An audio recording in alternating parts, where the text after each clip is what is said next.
Assalamualaikum warahmatullahi wabarakatuh. Alhamdulillah rabbil alamin. Nahmaduhu wa nasta'inuhu wa nastaghfiruhu wa nastahdihi. Wa na'udzu billahi min syururi anfusina wa sayyiati a'malina. Man yahdihillahu fala mudilla lahu wa man yudlil fala hadiya lahu. Wa asyhadu an la ilaha illallah wahdahu la syarika lah. Wa asyhadu anna Muhammadan abduhu wa rasuluhu la nabiyya ba'dah.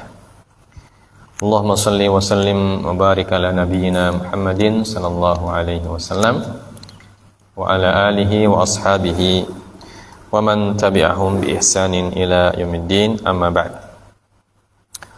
Segala puja dan puji tersyukur kita panjatkan kehadirat Allah Subhanahu wa taala atas segala anugerah dan limpahan rahmat yang masih senantiasa dicurahkan kepada kita sekalian. Salawat dan salam tak lupa kita sampaikan untuk junjungan kita Nabiullah Muhammad sallallahu alaihi wasallam serta para keluarga dan seluruh para sahabat beliau yang setia mendampingi dan melanjutkan perjuangan beliau mengajarkan agama Allah kepada umat manusia.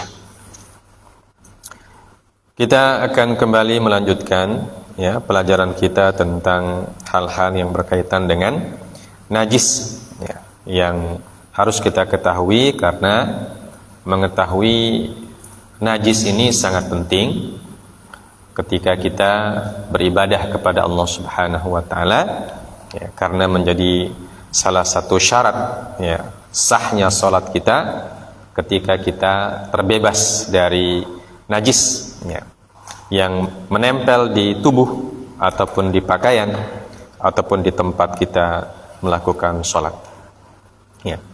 Nah, kita sudah sebutkan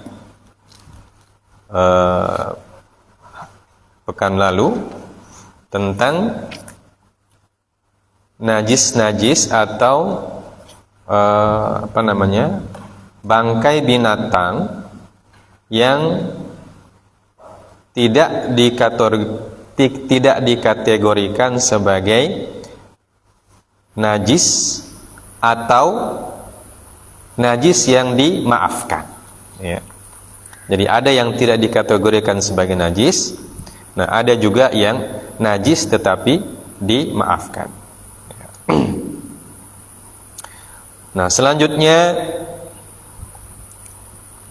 paragraf yang selanjutnya, apabila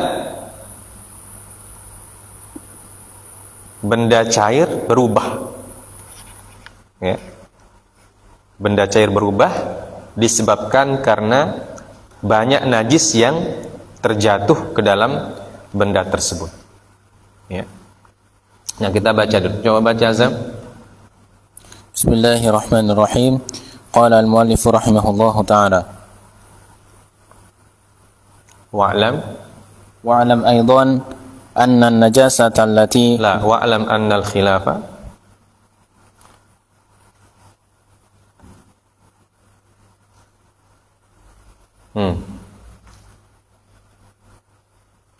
Di mana kamu?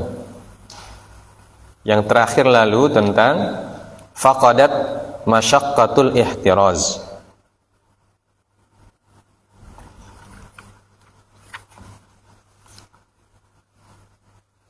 Halaman 87.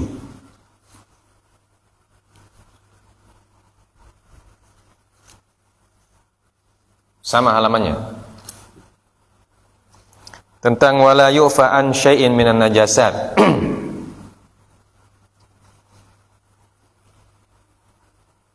wa mahallul khilafi aidan Wa'lam anna al-mahallal khilafa fima idza lam yataghayyar. Belum ada aidonnya.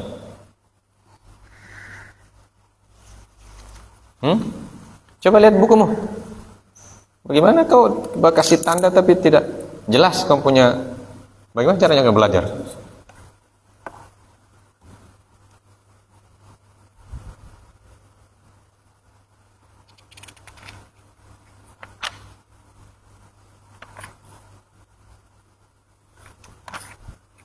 Ini.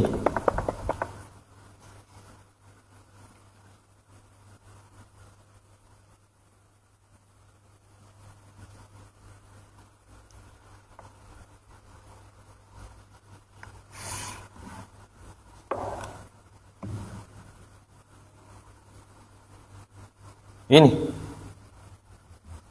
Nih, di atas nih.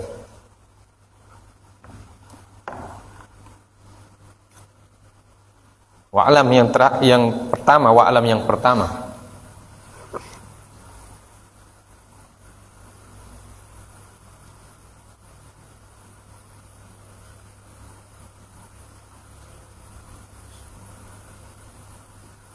Wa'lam yang pertama itu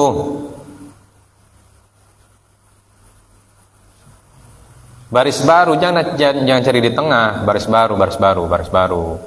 Terjepit sedikit. واعلم أن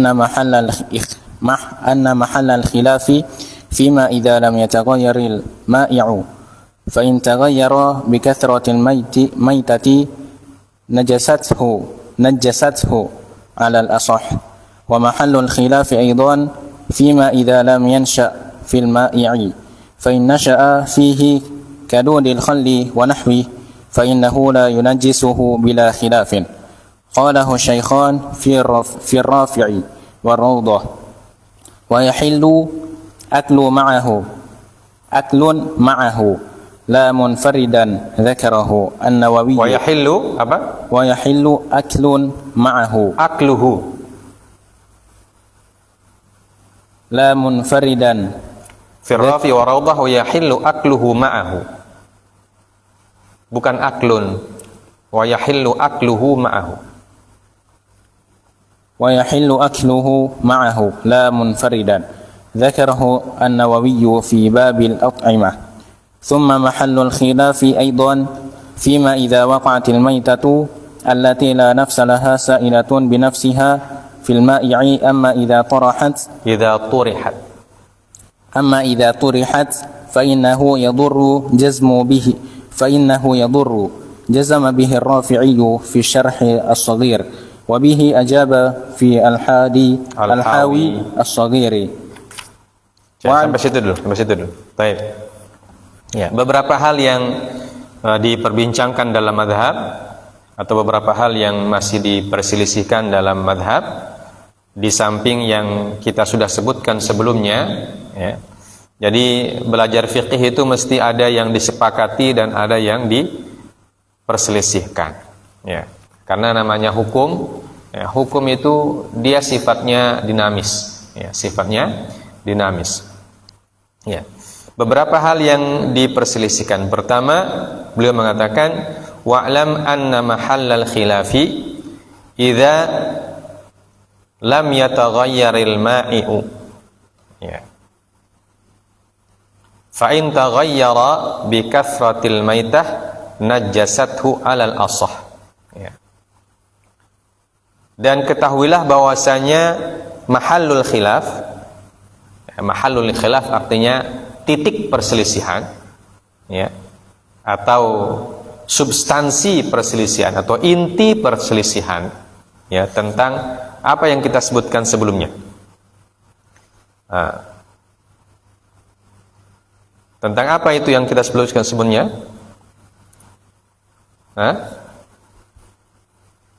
Apa khilaf sebelumnya itu?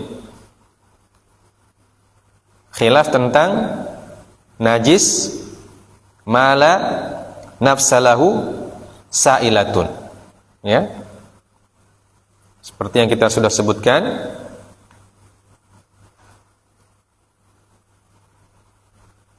karena terhadap najis yang mala nafsalaha sa'ilatun kan ada 3 pendapat dalam mazhab, ya. Ada 3 pendapat dalam mazhab. Pertama, dia tidak menajiskan, ya, dan itu pendapat yang rajih, ya, wa alaihi al madhab. Ini pendapatnya dalam mazhab yang menjadi acuan, ya.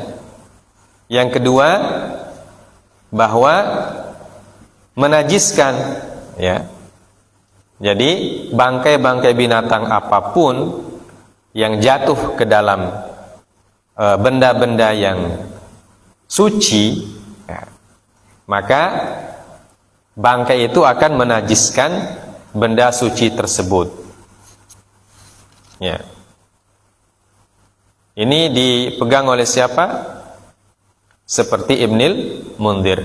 Ya, disebutkan oleh Ibnul Mundhir. Ya. Dan yang ketiga, ya, yang ketiga mereka membagi antara bangkai-bangkai yang ta'ummu bihil balwa dan bangkai-bangkai yang tidak ta'ummu bihil balwa. Ya. Bangkai yang ta'ummu bihil balwa artinya yang dampaknya besar. Ya. Yang dampaknya besar dan kita tidak bisa menjauhi, ya, atau tidak bisa menghindari hal tersebut, namanya ta'ummu bihil balwa, ya, seperti lalat, nyamuk dan yang sejenisnya. Maka itu tidak menajiskan, ya. Sedangkan yang la ta'ummu bihil balwa, ya, najis, bangkai-bangkai yang tidak punya darah tetapi la ta'ummu bihil balwa artinya dampaknya tidak besar atau jarang ditemukan, ya, seperti bangkai kalajengking, ya, atau bangkai cicak, ya, masih bisa dihindari, ya, maka itu mereka memasukkannya ke dalam kategori najis. Paham ya? Jadi ini nah ini yang dijelaskan di sini. Dan titik permasalahan itu atau tema permasalahan itu atau substansinya adalah fima idza lam yataghayyar al-ma'i'. Ya. Apabila benda cair tersebut bentuk bau, warna dan rasanya tidak berubah. Ya. Itu khilaf di situ dalam mazhab. Walaupun sekali lagi khilafnya dua pendapat yang di bawah tidak dijadikan sebagai acuan, ya. Acuan adalah pendapat yang pertama yang mengatakan tidak menajiskan itu. Jadi stressingnya di situ. Walaupun ada pendapat dua di bawah, tapi wa alaihil madhab yang disebutkan bahwa dia tidak menajiskan. Itu apabila benda cairnya tidak berubah. Maka itu khilafnya 3 itu. Fa in taghayyara. Nah, bagaimana kalau berubah? Bagaimana kalau benda cairnya itu berubah ketika dimasuki atau dikenai oleh bangkai hewan ma la nafsalahu sailah, yang darahnya tidak mengalir? Apa pendapat dalam mazhab? Fa in taghayyara bi kathratil maitati najasathu alal asah. Ya. Tapi kalau bangkainya banyak, ya, sehingga membuat benda yang tadinya suci itu berubah dia punya karakteristik, ya, baunya berubah dan lain sebagainya, bau, warna dan rasanya berubah karena saking banyaknya bangkai di situ yang jatuh, ya, maka najasathu alal asah. Ya, maka pendapat yang paling sahih dalam mazhab, ya, berbeda dengan yang tadi. Ini pendapat yang paling sahih bahwa bangkai-bangkai yang banyak itu membuat benda yang suci tadi menjadi najis. Paham ya? Ya, jadi misalnya ada air 1 gelas, ya, kemudian cicak situ jatuh 5 ekor, ya, besar-besar lagi, ya, otomatis airnya menjadi najis. Atau lalat lah, ya, lalat masuk di situ 1 gerombolan begitu maksudnya, nah, itu jadi najis. Paham ya? Ya. Karena apa? Karena najisnya volumenya sangat banyak, ya, volumenya sangat banyak, bangkainya volumenya banyak, ya, jumlahnya banyak, ya. Jadi air atau benda yang suci, ya, volumenya walau volumenya tidak disebutkan di sini, tapi volume itu tetap terubah, okay. Karena masuknya banyak bangkai binatang yang tidak punya darah mengalir itu, maka dia tetap menjadi najis alal ashah, dalam pendapat yang paling sahih. Nah, kalau ada kata alal ashah berarti tetap ada pendapat yang lain, ya. Walaupun pendapatnya lebih kecil. Nah, itu istilahnya. Baik. Wa mahallul khilafi aidan ya. Dan juga titik perbedaan yang selanjutnya, perselisihan yang selanjutnya, fima idza lam yansha fil ma'i. Ya. Jadi pendapat tadi juga yang tiga tadi, yang kembali ke pertama ya. Yang menajiskan, tidak menajiskan. Yang pertama tidak menajiskan, kemudian menajiskan, kemudian yang ta'umul balwa dan tidak ta'umul balwa. Jadi kita fokusnya di situ, ya. Nah, yang kedua, khilaf itu terjadi kenapa? Kalau lam yansha fil ma'i. Ya. Kalau apa? Kalau benda atau bangkai-bangkai itu, ya, tidak membuat ada sesuatu yang hidup dalam air itu, ya, paham? Paham ini? Jadi bangkai itu kan biasanya kalau dia terlalu lama, ya, akan ada belatungnya, ya, akan ada belatungnya. Tahu belatung? Ulat-ulat kecil-kecil itu, ya. Nah, itu kalau tidak ada belatung, pendapatnya kembali ketiga tadi, yaitu dalam pendapat yang acuan tidak menajiskan, kemudian pendapat Ibnul Mundhir menajiskan, ya. Pendapatnya Imam Al-Qaffal, ya, menajiskan salah satu, tidak menajiskan kalau tidak ta'umul balwa. Kalau belatungnya belum ada maksudnya, ya. Jadi sebab khilafnya yang tiga itu, sebab khilafnya pertama tadi kita sebutkan, ya, belum berubah dia punya cairan, ya. Yang kedua, belum ada belatung yang hidup, ya. Maka najisnya masih dimaafkan, ya.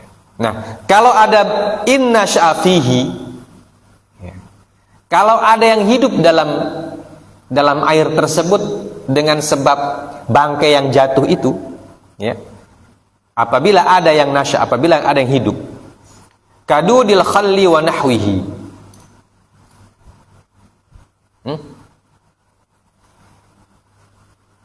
in nasya fihi, kadudil khalli wa nahwihi fa innahu la yunajjisuhu bila khilaf. Kok bisa?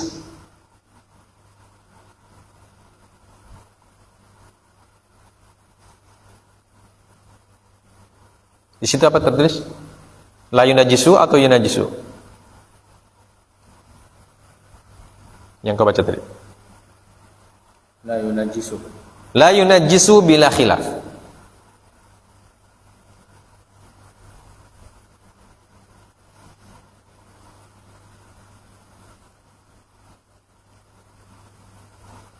In lam yansha fihi khilaf.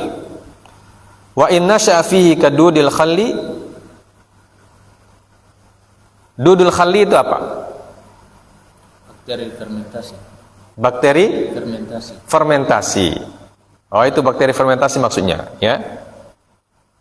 Jadi bukan belatung tadi, ya. Ya. Bakteri fermentasi. Bakteri fermentasi seperti apa? Seperti tape itu, ya. Tape. Ya, itu kan berasal dari bakteri. Kadudil khalli wa nahwihi fa innahu la yunajjisuhu bila khilaf. Ya, maka itu tidak menajiskannya, tidak menajiskan benda tersebut. Kalau yang masuk ke di situ benda yang mengandung dudil khalli, bakteri fermentasi. Nah, qala syaikhan. Siapa yang maksud dengan syaikhan sini? Kalau dalam mazhab Syafi'i ada istilah qala syaikhan. Siapa yang dimaksud?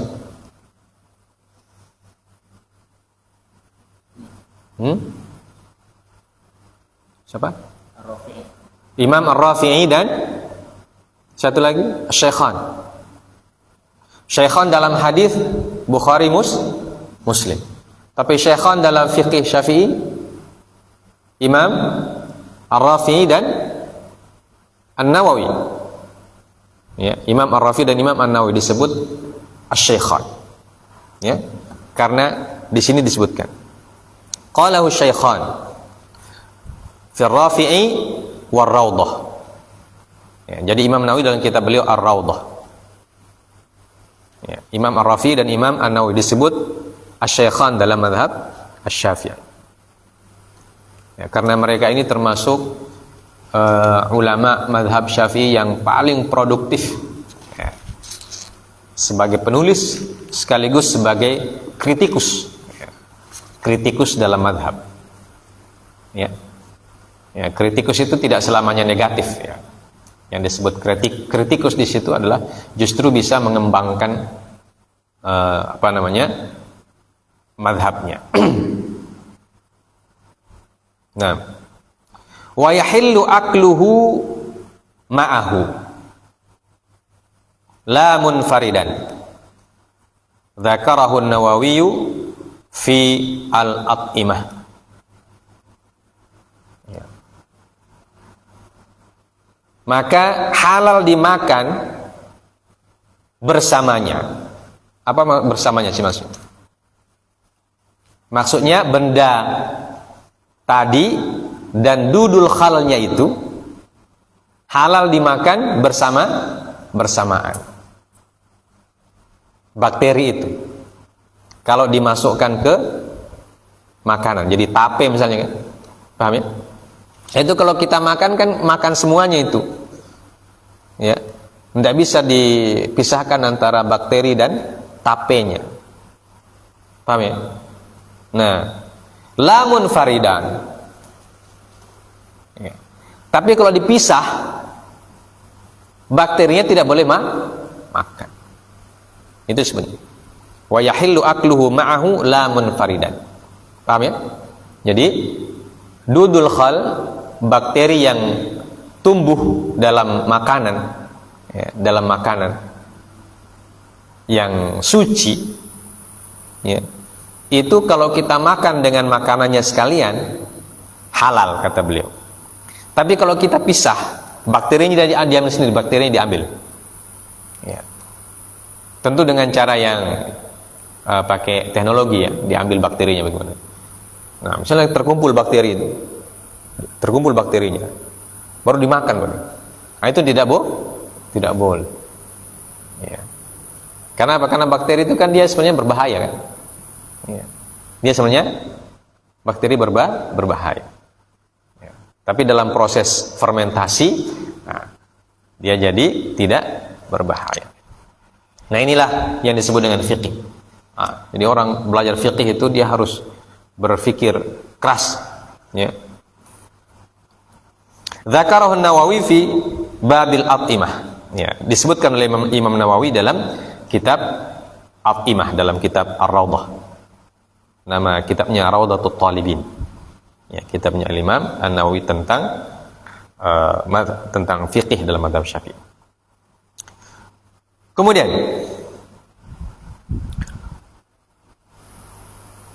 summa mahallul khilafi aidan. Nah, titik perselisihan yang ketiga. Ya, jadi titik perselisihan yang pertama ketika benda cairnya tidak berubah, ya. Kemudian titik perselisihan yang kedua ketika belum ada sesuatu yang yansha fil ma'i, yang tumbuh, ya. Kemudian titik yang ketiga, fima idza waqat al maitatul lati la nafsalaha sa'ilatun bi nafsiha fil ma'i. Ya. Di titik perdebatan yang ketiga adalah apabila, ya, bangkai hewan yang tidak punya darah itu jatuh sendiri di dalam benda cair tersebut. Terbang, jatuh seperti lalat. Ya, dia terbang sendiri, kemudian dia jatuh sendiri. Khilafnya mana? Kembali ke khilaf yang pertama tadi, ya. Pertama tidak menajiskan, kedua menajiskan, ketiga beda. Ta'umul balwa tidak najis, la ta'umul balwa najis. Jadi itu apabila apa? Apabila maitahnya itu waqa'at bi nafsiha. Paham ya? Paham, Mas? Paham? Paham? Ya, jadi kalau ada lalat yang jatuh sendirinya, yang jatuh dengan sendirinya, nah, itu baru dalam mazhab Syafi'i secara umum atau yang menjadi patokan atau acuan bahwa dia tidak menajiskan. Walaupun ada pendapat yang kedua dari Imam Al-Mundhir, Ibnu Al-Mundhir, dan pendapat yang ketiga dari Imam Al-Qaffar. Ya, tapi dua pendapat yang terakhir ini tidak menjadi acuan. Nah, itu kalau dia jatuh sendiri. Nah, amma idza turihat fa innahu yadur. Jazama bihi ar-Rafi'i fi syarh as-Saghir wa bihi ajaba fil Hawi as-Saghir. Tapi kalau bangkai itu diturihat, turihat itu artinya dijatuhkan. Kita ambil lalat, kasih mati, baru kasih masuk di situ. Itu beda, ya. Dengan lalat yang jatuh kemudian mati, ya, itu beda. Nah, kalau kita yang ambil atau bangkai tersebut dilemparkan oleh manusia ke dalam benda itu, maka apa kata beliau? Fa innahu yadur. Ya. Maka dia memberi mudarat. Artinya apa? Tidak boleh diminum. Ya. Membuat dia menjadi najis. Ya. Jazama bihi ar-Rafi'i fi syarh as-Saghir wa bihi ajaba fil Hawi as-Saghir. Ya. Hal seperti itu yang dijazamkan oleh Imam Ar-Rafi'i. Jazam artinya dipastikan, ya, dipastikan oleh Imam Ar-Rafi'i dalam kitab beliau Asy-Syarh as-Saghir, dan dalam kitab beliau Al-Hawi as-Saghir beliau menjawab seperti itu. Ya. Ini dua-duanya dari Imam Ar-Rafi'i. Ya. Jadi kita sering bertemu dengan Imam Ar-Rafi'i dan Imam An-Nawawi dalam mazhab Syafi'i. Ya, karena dua syaikhain ini orang yang cukup besar pengaruhnya dalam proses perumusan madhab. Bukan perumusan di awal, ya, tapi istilah apa sih? Kalau kita katakan sekarang itu apa istilahnya itu? Kritikus dia. Mereka ini kritikus. Ya, jadi membuat madhabnya itu kelihatan terukur, terstruktur, ya. Jadi mereka punya pengaruh dalam rekonstruksi istilahnya sekarang, atau restrukturisasi, distrukturkan itu pendapat-pendapat mazhab Imam Rafi'i dan Imam An-Nawawi. Ini dua syaikhain rahimahumullah. Baik. Kita lanjut ke bab atau ke paragraf terakhir. Ya. Silakan dibaca. Bismillah.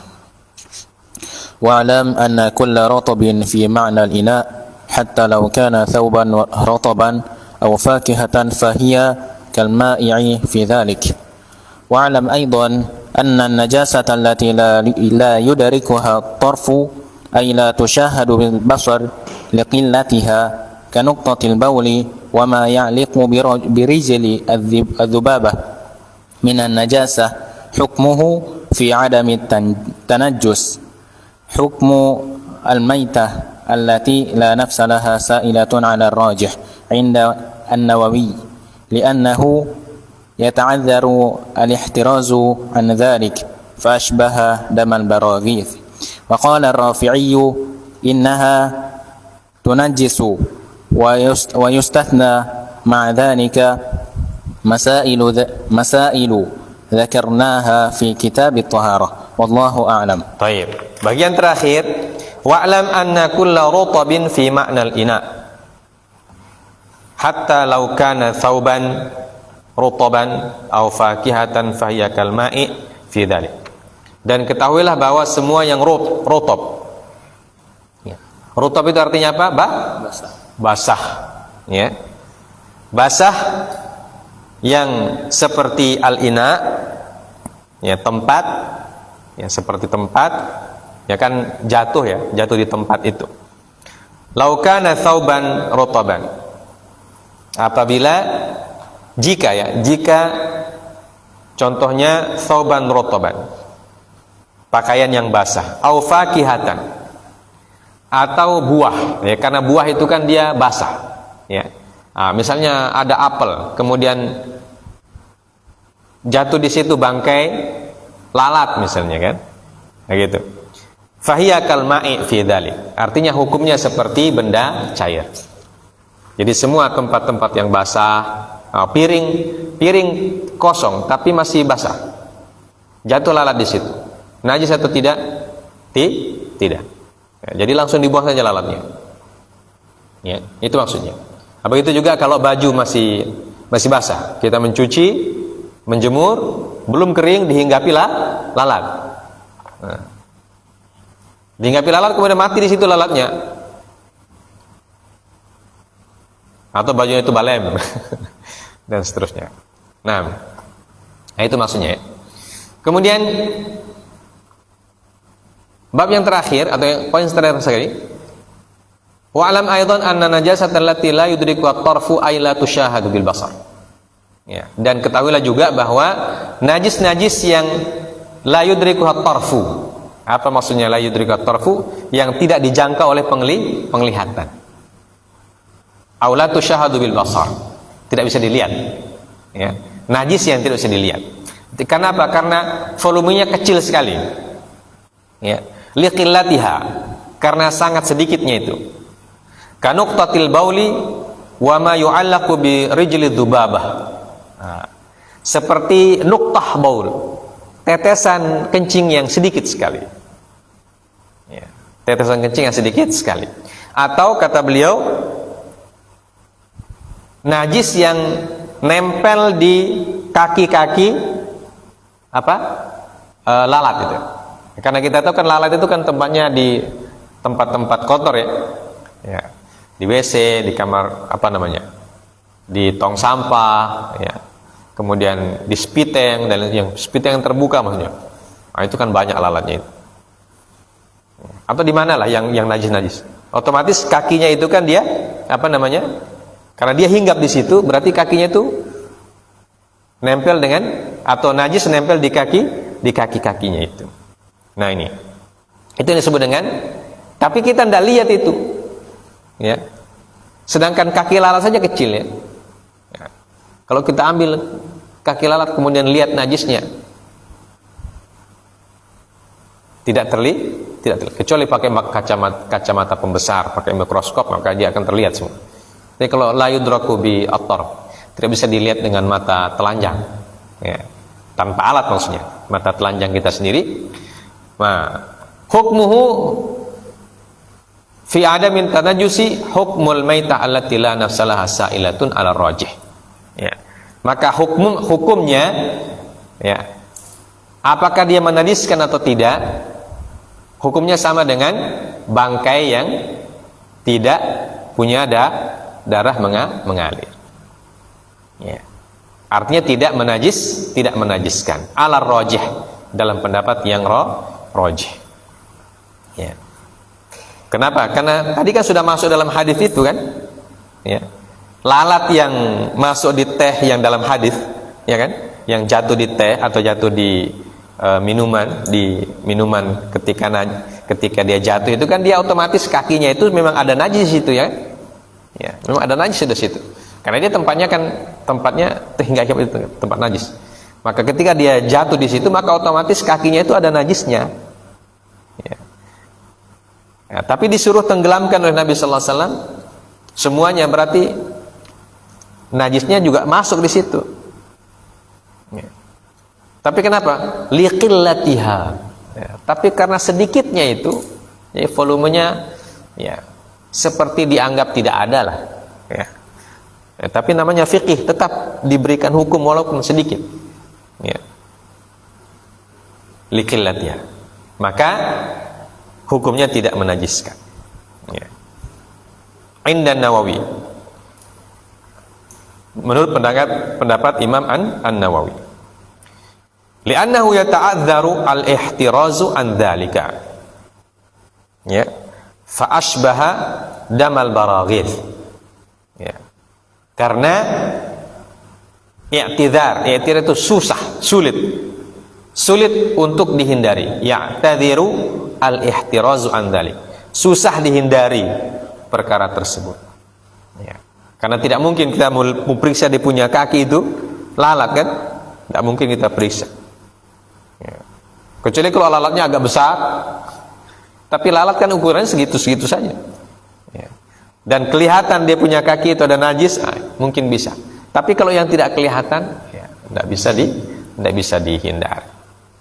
Maka dalam pendapat Imam Syafi'i, hukumnya sama seperti bangkai mala nafsalahu sa'ilah, ya. Jadi dimaafkan atau tidak menajiskan. Nah, fa'ashbaha damal baraghith, maka dia sama kedudukannya seperti darahnya al-baraghith. Apa itu baraghith? Kutu. Ya, kutu yang ada di kepala, ya. Itu kan ada darahnya. Nah, itu sama. Menurut pendapat Imam Asy-Syafi'i, wa qala Ar-Rafi' innaha tunajisu, dan berkata Imam Ar-Rafi'i bahwa hal tersebut menajiskannya.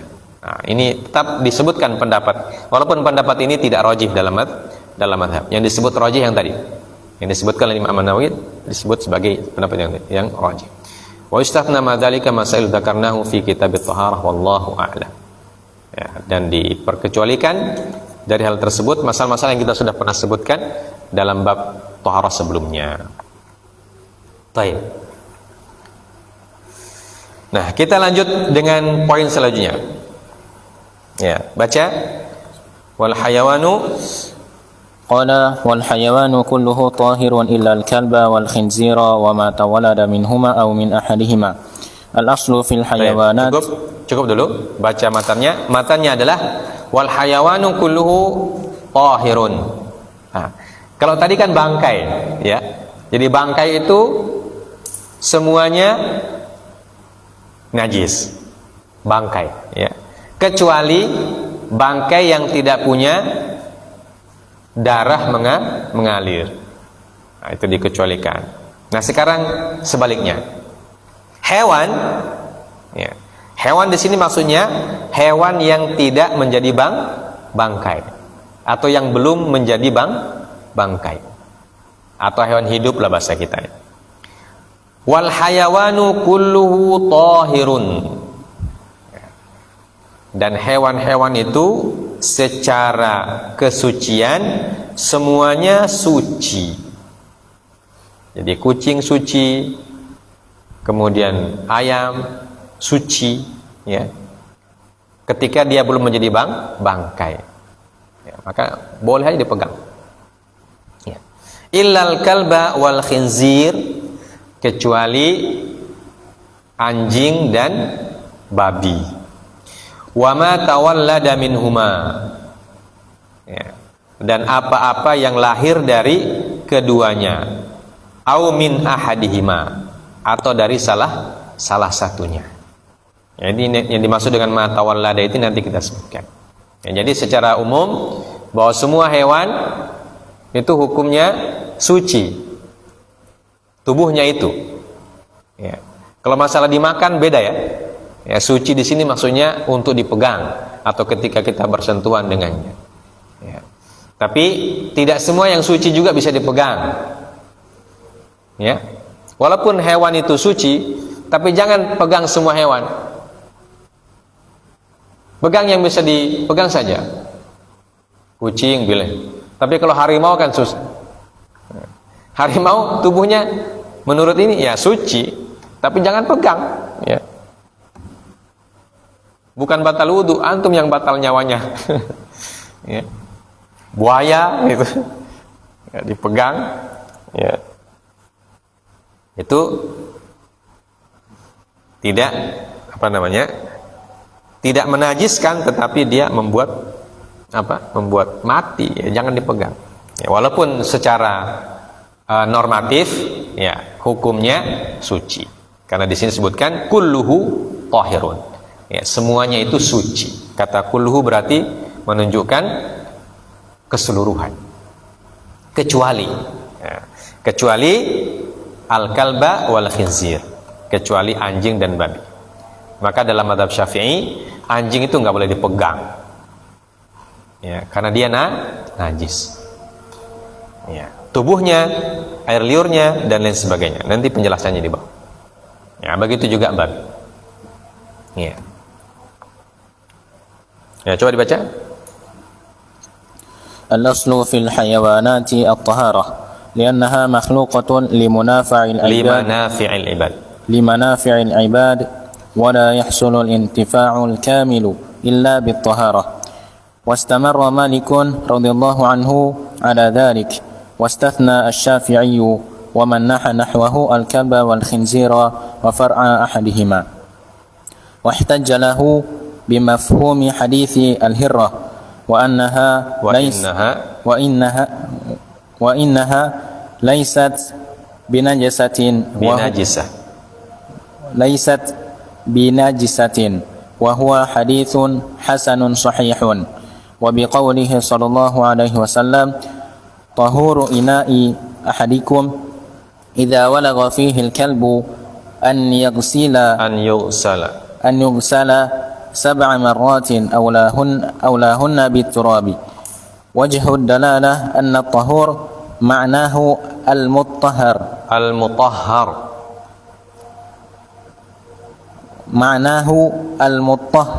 bukan toknya yang tasydid.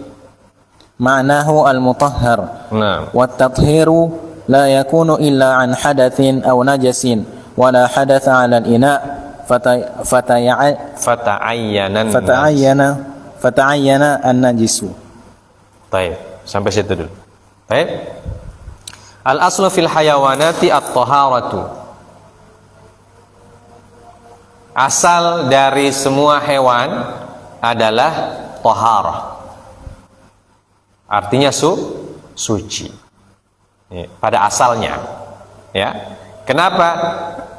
Li'annaha makhluqatun limanafi'al ibad. Karena hewan-hewan itu diciptakan sebagai manfaat untuk hamba-hamba Allah, itu manusia. Ya, jadi hewan diciptakan untuk kepentingan manusia. Ya. Maka pada asalnya dia suci. Kenapa dikatakan asalnya suci? Karena la yahsulul intifa'ul kamil illa bit-taharah.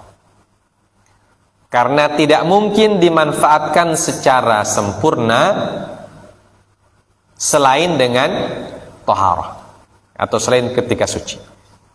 Ya. Jadi binatang-binatang itu sebenarnya semuanya diciptakan oleh Allah Subhanahu wa taala untuk mendukung kehidupan umat manusia. Nah, inilah kehormatannya manusia itu, atau keutamaan manusia dibandingkan makhluk yang lain. Jadi Allah menciptakan makhluk yang lain itu untuk mendukung kehidupan kita, ya, termasuk hewan, untuk mendukung kehidupan manusia. Maka manusia ketika ingin memanfaatkan hewan tersebut, kalau tidak suci, ya tidak bisa dimanfaatkan. Ya. Kalau tidak suci hewannya, maka tidak bisa dimanfaatkan. Ya. Karena itulah hukum asalnya hewan itu suci. Ya. Wastamarra Malikun radhiyallahu taala anhu ala dzalika. Ya. Dan Imam Malik radhiyallahu taala anhu, ya, Imam Malik inilah gurunya Imam Asy-Syafi'i. Ya, beliau berpendapat tentang hal tersebut, artinya tidak merubah pendapatnya. Artinya semua hewan hukumnya suci. Ya, semua hewan hukumnya suci tanpa kecuali. Ya, karena pada asalnya hewan itu diciptakan oleh Allah untuk membantu manusia. Ya, termasuk anjing. Anjing bisa membantu manusia, bisa jaga rumah, ya kan? Kemudian apalagi berburu dan lain sebagainya. Ya. Nah, menurut Imam Malik, ya tetap sesuai dengan asalnya.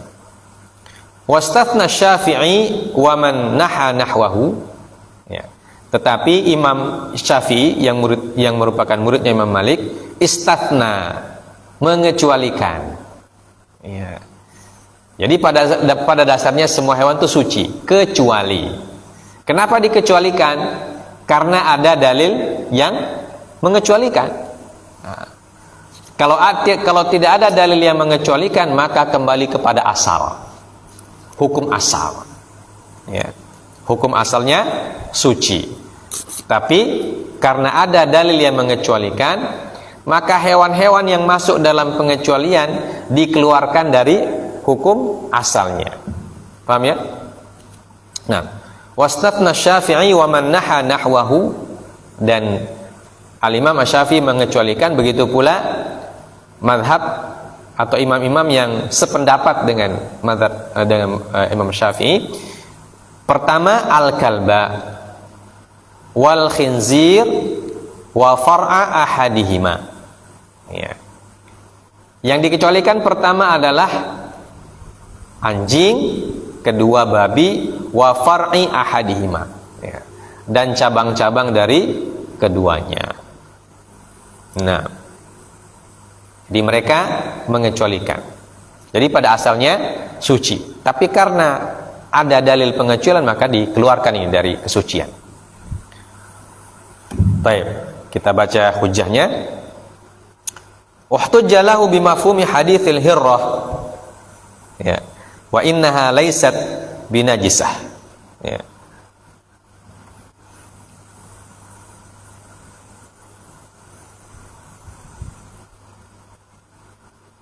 Hujjah yang pertama adalah mafhumul hadits. Mafhum itu artinya apa? Mafhum, pemahaman terbalik. Ya. Ada mafhum, ada mantuk. Kalau istilah usul fiqih itu, jadi setiap dalil itu ada mantuknya dan ada mafhumnya. Mantuk itu apa? Makna asal dari hadis, ya, atau makna asal dari nas. Makna utama, paham? Ya, seperti contohnya apa? Ini contohnya. Al-hirrah innaha laysat binajisah. Rasulullah SAW mengatakan tentang kucing, ya. Innaha laysat binajis. Wa innama hiya minat tawafina 'alaikum wat tawafat. Ya. Sungguhnya kucing itu tidak najis. Ya. Dia hanya, atau sungguhnya dia minat tawafina 'alaikum wat tawafat. Dia adalah hewan yang selalu berada di sekitar kalian, yang ada di sekeliling kalian. Ya, tidak najis. Jadi secara makna mantuk, kucing tidak najis. Ya. Dan hewan-hewan yang ada di sekeliling kita itu banyak. Ya.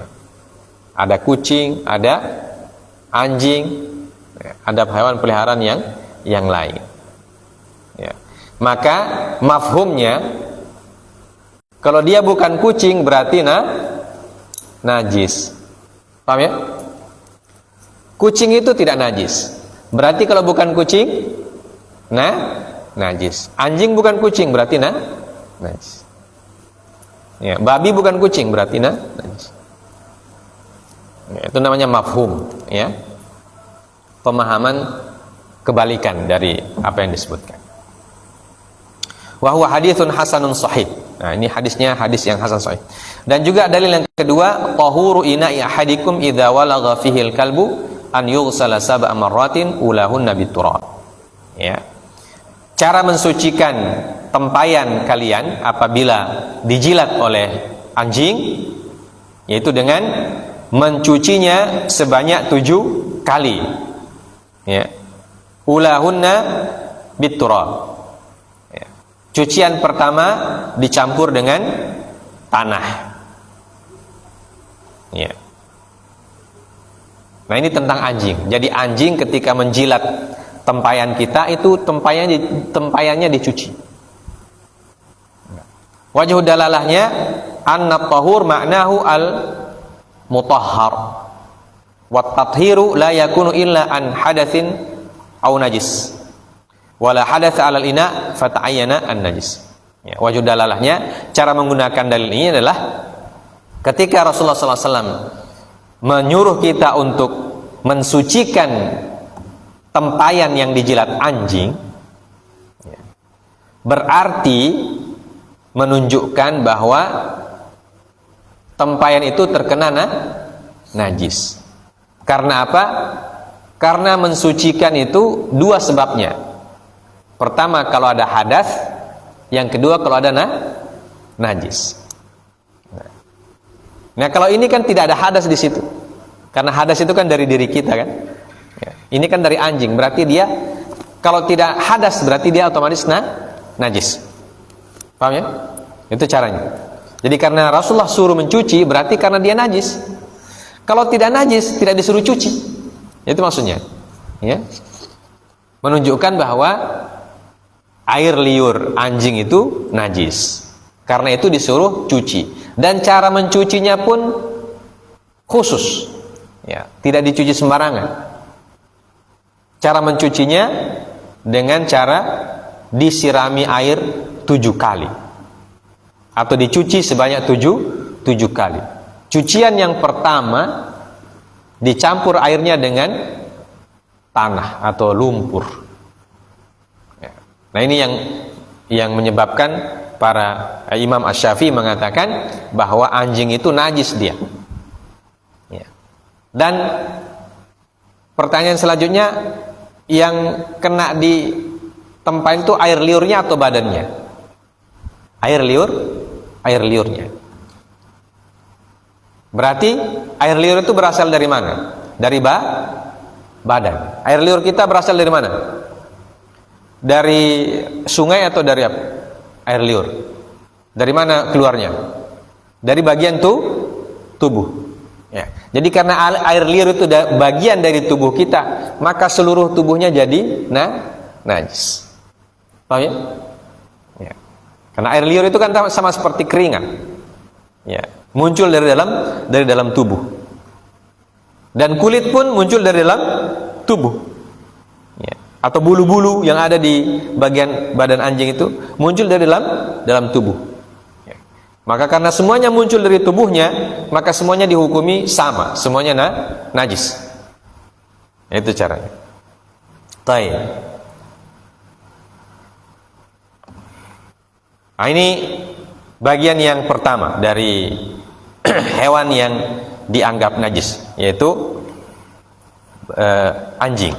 Ya, nah, sudah isya. Ya, kita sampai sini dulu. Insyaallah kita sambung ke depan. Ya. Wa amma najasatul khinzir, ini yang kita baca pekan depan tentang najisnya babi. Ya, jadi kalau najisnya anjing dalam mazhab Syafi'i itu jelas karena ada hadis yang menyuruh kita mencuci tempayan yang dijilat oleh anjing. Ya. Dan sesuatu yang disuruh cuci berarti karena suatu sebab. Dan mencuci itu ada 2 sebab, najas, hadas atau najis. Nah, dalam masalah anjing ini bukan hadas, berarti otomatis kedua, yaitu najis. Maka sebab Kenapa Rasulullah menyuruh kita mencuci? Ilahnya karena dia najis. Ya. Itu ilahnya karena najis, maka suruh dicuci.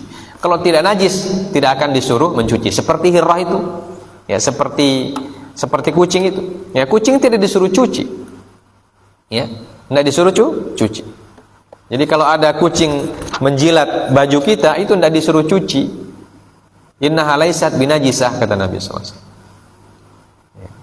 Jadi ketika kucing tidak disuruh cuci, berarti dia tidak najis. Dan anjing disuruh cuci, berarti dia najis. Ya, karena ada terhadap dua perbedaan sikap. Ya, dua perbedaan sikap. Yang pertama dibiarkan, yang kedua dicuci. Ya, berarti karena dua sikap berbeda, otomatis menimbulkan hukum yang berbeda. Yang dibiarkan berarti dihukumi tidak najis, karena itu dibiarkan saja.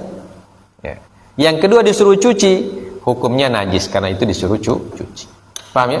Jadi ini perbedaan antara anjing dan kucing dalam mazhab Asy-Syafi'i.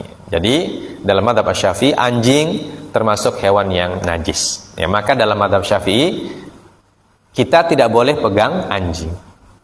Ya. Dan anjing tidak boleh masuk ke rumah sembarangan. Apalagi sampai tidur, pelukan dengan anjing dan semua jenis anjing yang disebut. Ya. Ya, itu. Tapi kalau dalam mazhab Imam Malik, maka anjing tidak najis. Karena apa? Karena pada asalnya hewan itu tidak najis. Ya. Nah, itu. Jadi karena kita ini mazhab Syafi'i, maka kita yang kita gunakan atau yang kita jadikan acuan, anjing itu najis. Ya, makanya kita di Indonesia ini bagi kaum muslimin, ya, apa namanya, anjing itu tidak boleh dipegang dengan tangan, tubuhnya. Ya. Kalau sampai dipeluk, dicium dan lain sebagainya. Kecuali orang yang tidak tahu, ya apa boleh buat. Ya. Tapi kalau kita yang belajar fiqih Syafi'i, maka kita mengetahui bahwa anjing itu hukumnya najis. Ya. Najis tubuhnya untuk disentuh. Ya. Untuk disentuh. Maka dalam mazhab Syafi'i tidak boleh anjing masuk rumah. Ya. Dia boleh menjaga rumah, tapi tidak boleh masuk rumah. Kalau dia dijadikan sebagai penjaga rumah, dibuatkan tempat khusus. Ya, dibuatkan tempat di luar rumah. Jangan masuk kamar, masuk ke dapur dan sebagainya. Tidak boleh dalam mazhab Syafi'i, tidak boleh, karena dia najis. Nah, kalau dia najis tentu, kalau dia masuk rumah, itu membuat tempat-tempat yang biasa kita pakai sholat dan lain sebagainya itu menjadi najis juga. Ya, maka itu tidak bisa dipakai ibadah. Ya, dan ibadahnya tidak sah dalam pendapat Syafi'i, Imam Syafi'i, bahwa kenapa? Karena ibadah itu harus steril dari najis. Ya, baik tempatnya, badannya ataupun pakaiannya, steril dari najis. Baru boleh salat. Ya, kalau tidak steril berarti harus dicuci dulu.